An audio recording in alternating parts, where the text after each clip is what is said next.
Hi, my name's Liam. I'm from Westchester, and I've been living with HIV for a little over 8 years. Like a lot of queer kids, I grew up holding in a lot of secrets. I had a rather large extended family. My parents divorced.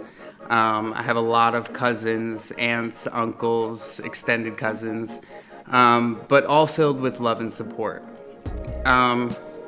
And when I was younger, I think everyone in my family knew my identity before I did. And in some aspects, so did I. I recognized people in my family who were a little different, who got treated differently, and who weren't always invited to a seat at the table.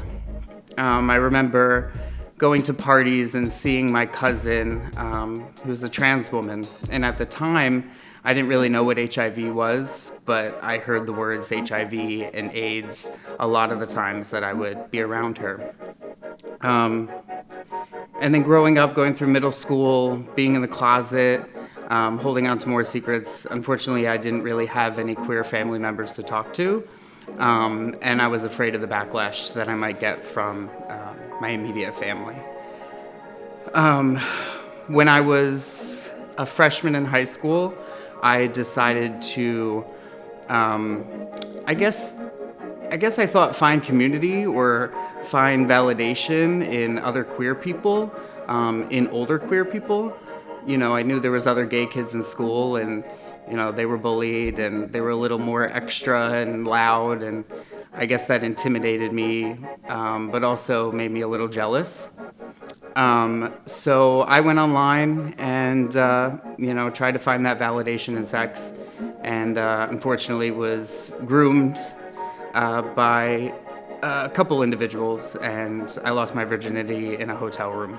And when my parents found out, they, of course, were horrified, scared,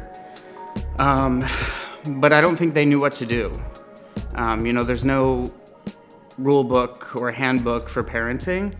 And with queer kids, I think what parents are most afraid of is their kids being in danger. So when they found out, one of the first two things they said to me was, don't get HIV, and do you want to be a woman? And both of those, I laughed. I said, no. But when they said HIV, it immediately made me think of my cousin and how she was treated. And I was afraid that if people in school knew I was gay, that maybe it would also be synonymous with having HIV. So I went through the rest of my high school career alone. I was grounded. I unfortunately wasn't, I didn't get therapy. I don't think my parents knew how to deal with the situation, so it kind of was swept under the rug. So junior and senior year, I was quiet. I only told a couple people that I was gay, people that kind of already knew. And then going into college, I let loose. I was doing drugs, I was drinking, and having a lot of sex. And in the back of my mind, I knew, the risks. I knew what people were afraid of, and I did it anyway. I felt like I was on autopilot a lot of the times and never protected myself, even though I had the tools and my toolkit, and I knew about PrEP and things like that. But yet I was still putting my body at risk. And it wasn't until I started doing drag in college where I found my tribe and I found people with similar experiences and could relate. And during that time, I got to reconnect with my cousin from the past. She was diagnosed with AIDS in the 80s. She was running around New York City. And then she moved upstate, and I got to see her a little more. And then once COVID happened, she had to leave the city. But when she found out I had HIV, that was the hardest moment. I didn't tell anybody for 3 years. And I told her, my parents, and then I posted online my status. And when I told my cousin, she broke down. She was mad at me. She was yelling at me. How could you do this? Like, I think every experience that she ever experienced flashed before her eyes, and she imagined me going through the same thing.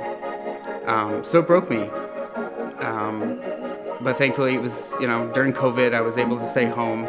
And when I came out online, I got nothing but support and love. And that was refreshing. And I kind of expected it. I think I was holding on to that secret to prove that I could take care of myself and I didn't need people worrying about me. I also waited to tell people because I felt guilty. Like, I let them down, I let myself down. And once I was diagnosed, I was in care. I found a doctor and I started, taking control of my life and making my own decisions for me and not living for my parents, not living for my family. Of course, I want to make them proud, so taking care of myself was really important in that moment. And ever since I came out, things have only gotten better, and I'm the healthiest I've ever been. And it's led me to work with people who are newly diagnosed or struggling with their diagnoses. And unfortunately, earlier this year, my cousin had passed. And I was there with her up until her final moments. And I'm happy she got to see, me on a billboard for the first time. And, she was afraid of the stigma and everything that I might get, the backlash from it. But after she saw all the love and support I got, she was incredibly proud. So I use the power and the tools in my toolkit and all the skills I've learned from being a black sheep and navigating life solo, even with lots of support around me. I'm able to support other people who maybe feel guilty or like it's their fault or that it's a secret that they have to keep for the rest of their lives. And secrets really can hurt you. They really can make you sick, and they block you off from the support that you need. You hold in these feelings and think that you make up these scenarios in your head of how people might treat me, when at the end of the day, if they treat you wrong, they shouldn't be in your life. So having HIV has really showed me who's been there for me and who supports me. And I'm able to use that love that people pour into me to spread to my community, to help people in my area, and make them feel better about themselves, whether they tell people or not, because at the end of the day, that's your private information. But I want people to feel empowered, and I want people to take their diagnosis and take that power back and use it as a tool or a motivation and say that, if I want to live, that I got to take care of this body, choose me, and put myself first.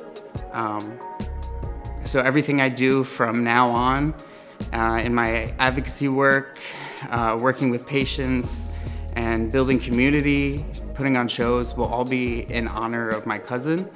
And everything I do is because of her and the strength that I've gained from my family and friends and my community.